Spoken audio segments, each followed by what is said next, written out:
Machine ng TIT BQ branch. Working po ito ng 7 days at nakapag-run po ito ng 179 meters last week. Ito naman po ating front head.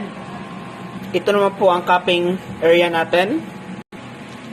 Cleaning ng machine.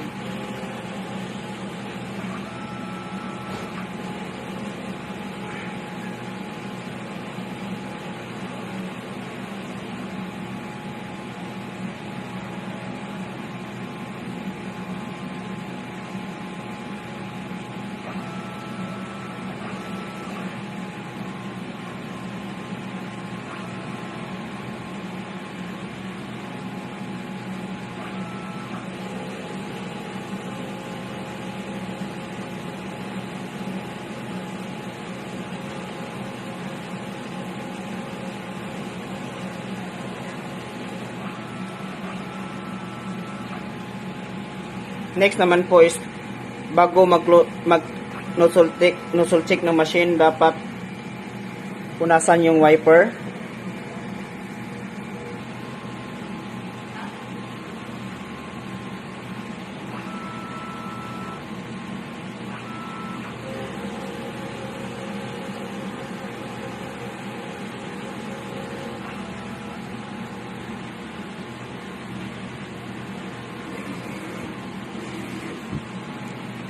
At ito naman po ang kanyang nozzle check.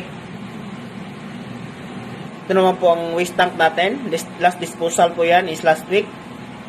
Yun naman po ating ground wire. Ito naman po ang ink tank natin. Ink system.